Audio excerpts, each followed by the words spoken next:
Gaming നമ്മുടെ ഈ തലമുറയെയും വരും തലമുറയെയും ഒക്കെ നശിപ്പിച്ച് കളഞ്ഞു എന്നവർ പറയുന്നു. അത് നമ്മളെ മടിയന്മാരാക്കി യാഥാർത്ഥ്യത്തിൽ നിന്നുമൊക്കെ that it disconnected us from the real world. പക്ഷെ എന്നാൽ ആരും nobody dares to ask the real question, what if reality hit us first? What if gaming wasn't the problem, but the place where we went to when everything else stopped making sense? ഈ video ഗെയിമുകളെ ന്യായീകരിക്കാനോ defend ചെയ്യാനോ ഒന്നും ഉള്ളതല്ല. It's just about understanding why so many of us felt safer holding a controller rather than having a conversation. Welcome back to Triple A Gaming, where we don't die, we always just respawn.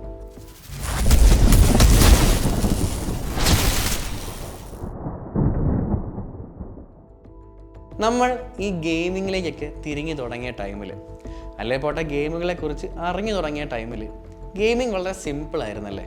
No pressure, no expectations, no need to be good. നമുക്കത് വെറും ഫണ്ണായിരുന്നു, just കളിച്ചുകൊണ്ടിരിക്കാൻ മാത്രമുള്ളൊരു സാധനം. നമ്മൾ ഒരു ഗൈഡും ഒരു ട്യൂട്ടോറിയൽസും ഒന്നുമില്ലാതെ പല ലോകങ്ങളും explore ചെയ്യാൻ തുടങ്ങിയല്ലേ. നമ്മൾ പലപ്പോഴും പല ബട്ടൺസും അറിയാതെ കയറി ഞെക്കിയിട്ട് പരസ്പരം നോക്കി ചിരിച്ചു പോയിട്ടുണ്ടല്ലേ. അന്നൊക്കെ തോൽക്കുക എന്ന് പറയുന്നത് didn't even felt like failures, it felt like learning. അന്ന് ഗെയിമിംഗ് എന്ന് പറയുന്നത് മറ്റുള്ളവരിൽ നിന്നുള്ള ഒളിച്ചോട്ടം ഒന്നും അല്ലായിരുന്നു. കാരണം അന്ന് ഒളിച്ചോടാൻ വേണ്ടിയിട്ട് നമുക്ക് പ്രശ്നങ്ങളൊന്നും ഇല്ലായിരുന്നു. We didn't count hours, we didn't chase ranks, we just played. പിന്നെ ആയപ്പോൾ ജീവിതം തന്നെ നമ്മളോട് ഓരോ ചോദ്യങ്ങൾ ചോദിക്കാൻ തുടങ്ങി, നമുക്ക് ഉത്തരങ്ങളില്ലാത്ത അനേകം ചോദ്യങ്ങൾ. അടുത്തതായിട്ട് നീ എന്താണ് ചെയ്യാൻ പോകുന്നത്? Why don't you get better? എന്തുകൊണ്ടാണ് അവനെപ്പോലെ ആവാത്തെ, ഇവനെപ്പോലെ ആവാത്തെ? അങ്ങനെ പല ചോദ്യങ്ങളും. That was A time wear efforts stopped guaranteeing results. Silence became awkward. And പതിയെ കൊണ്ട് നമ്മുടെ ചുറ്റുമുള്ളതൊക്കെ ഭയങ്കര കൺഫ്യൂസിങ് ആയി, അൺഫർഗിവിങ് ആയി. And that's when gaming changed. Not because games changed, but because we did. അങ്ങനെ ചുറ്റുമുള്ളവരെക്കാളൊക്കെ ഭേദം നമ്മൾ കളിക്കുന്ന ഗെയിമുകളാണെന്ന് നമുക്ക് തോന്നിപ്പോയല്ലേ. അതുകൊണ്ടാണല്ലോ RDR 2 അർത്തർ മോർഗനും മാക്സ് പെയിനിലെ മാക്സും ഒക്കെ നമുക്ക് മെയ്ഡ് സെൻസ്. കാരണം we could feel the character V play. നമ്മൾ ആ യൂണിവേഴ്സിൽ ഇറങ്ങി അവരെ പോലെ ചിന്തിക്കാൻ തുടങ്ങി. ഞാൻ മുമ്പ് ചെയ്ത മാക്സ് പെയിൻ വീഡിയോയിൽ ഞാൻ പറഞ്ഞൊരു കാര്യമായിരുന്നു, മാക്സ് പെയിൻ കളിച്ചത് കൊണ്ട് അന്ന് പല പ്ലെയേഴ്സിനും ഡിപ്രഷനോടും ആൽക്കഹോളിസത്തിനും ഒക്കെ എതിരെ ഫൈറ്റ് ചെയ്യാൻ അവരത് സഹായിച്ചു എന്ന്. Yes, that's true. കാര്യം മാക്സ് പെയിൻ എന്നൊക്കെ പറഞ്ഞാൽ that was a literal emotional roller coaster ride. ഈ ഇടയ്ക്ക് എന്നോട് പേഴ്സണലി എനിക്ക് ഒരുപാട് അടുപ്പമുള്ള ഒരാൾ, when we were talking about certain things about life, പുള്ളി എന്നോടൊരു കാര്യം പറയാനിടയുണ്ടായി. എടാ, ചെന്നിട്ട് ഒന്നും എനിക്ക് ചെയ്യാനില്ല, മിണ്ടാൻ ആരുമില്ല, and my reply was to buy a console. കേൾക്കുമ്പോൾ തമാശയായിട്ട് തോന്നും. ആൻഡ് ഞാൻ ആളോട് പറഞ്ഞത് ആ കൺസോൾ മേടിച്ചിട്ട് RDR 2 ഒന്ന് ഇട്ട് കളിക്കാനാണ്. കാരണം അങ്ങനെ ഉള്ളവർക്ക് ഇതിൻ്റെ ഒരു ഫീലും കിക്കും ഒക്കെ അറിയാൻ പറ്റിക്കഴിഞ്ഞാൽ പിന്നെ ദേ വോണ്ട് ഫീൽ അലോൺ.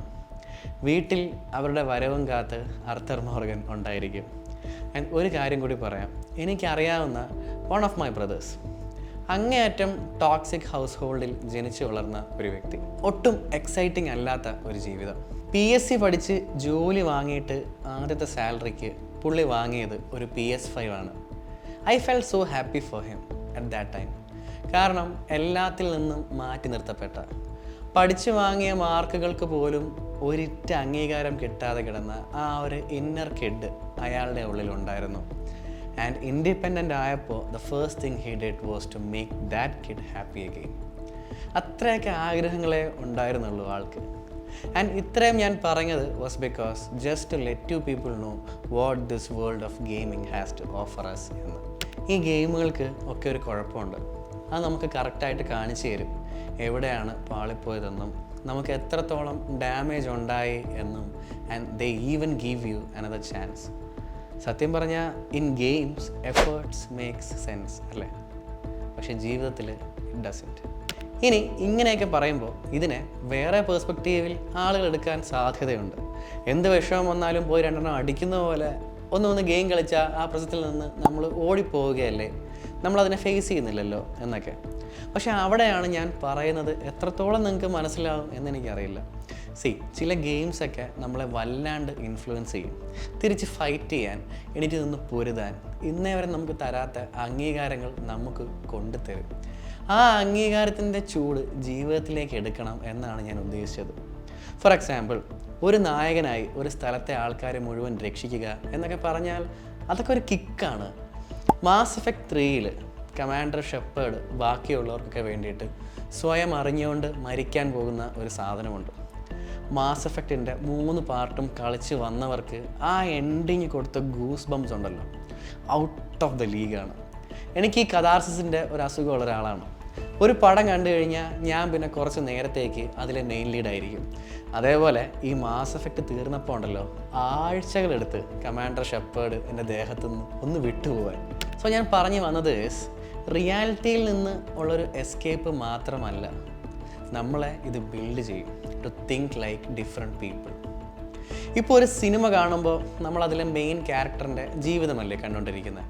ആൻഡ് നമുക്ക് റിലേറ്റ് ചെയ്യാൻ പറ്റുന്ന ക്യാരക്ടേഴ്സിനെ കാണുമ്പോൾ നമുക്ക് ആ സിനിമയും വല്ലാണ്ട് ഇഷ്ടപ്പെടുമല്ലേ. പക്ഷേ ഇതിൽ നമ്മൾ ഒരാളുടെ ജീവിതം അങ്ങ് ജീവിക്കുകയാണ്. അയാളുടെ ചിന്തകൾ, അയാൾ കടന്നു പോകുന്ന മാനസികാവസ്ഥ എല്ലാം നമ്മൾ കടന്നു പോകുന്ന കാര്യമാണ്. What we were doing was staying alive in our own way, regulating emotions, finding balance and feeling capable again. That too, even if it was inside a screen. ഒരു ദിവസം we'll just stop playing to survive. നമ്മൾ കളിക്കാൻ തുടങ്ങുന്നത് പഴയ ആ ഒരു feel കിട്ടാനായിരിക്കും, ആസ്വദിക്കാനായിരിക്കും, ഒരു rest കിട്ടാൻ വേണ്ടിയിട്ടായിരിക്കും. കാരണം we may not need games the same way anymore. But we would be too grateful because they were there when nothing else was. Gaming ഈ പറയുന്ന പോലെ നമ്മളെ അങ്ങനെ അങ്ങ് നശിപ്പിച്ചിട്ടൊന്നുമില്ല. ഈ ഭൂലോകവും അതിലുള്ള കുറച്ച് മനുഷ്യരും നമ്മളെ അകറ്റി നിർത്തിയപ്പോൾ ഗെയിമുകൾ നമ്മളെ ചേർത്ത് നിർത്തി. ഒരു ലോഡിംഗ് സ്ക്രീൻ കാണുമ്പോൾ നിങ്ങൾക്ക് എപ്പോഴെങ്കിലും ആശ്വാസം ലഭിച്ചിട്ടുണ്ടെങ്കിൽ you were not weak, you were just healing. And guys, if this video felt personal and relatable, it's because it is.